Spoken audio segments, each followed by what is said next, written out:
Landscape নিলে সম্পূর্ণ আসে না।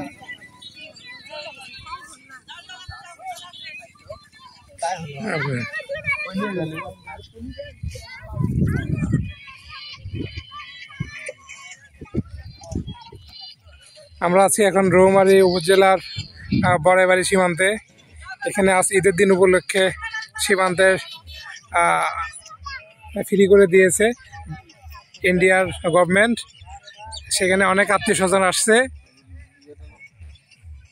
আমরা ইন্ডিয়ার পিলার এবং বাংলাদেশের পিলার 1067 নম্বর পিলারের কাছাকাছি আছি। এর সামনে আমাদের ইন্ডিয়ার বর্ডারের সামনে বাংলাদেশের মানুষ এবং ইন্ডিয়ার মানুষজন সবাই একসঙ্গে আসছে। তাদের বিভিন্ন আত্মীয় স্বজনদের সঙ্গে দেখা করার জন্য আসছে। বাংলাদেশের মানুষ এবং ইন্ডিয়ার যে বিভিন্ন আত্মীয় স্বজন আছে তারা একত্রে মিলন মেলার মতো একটা আয়োজন হচ্ছে এই জায়গায়। অনেক সুন্দর প্রাকৃতিক জায়গা।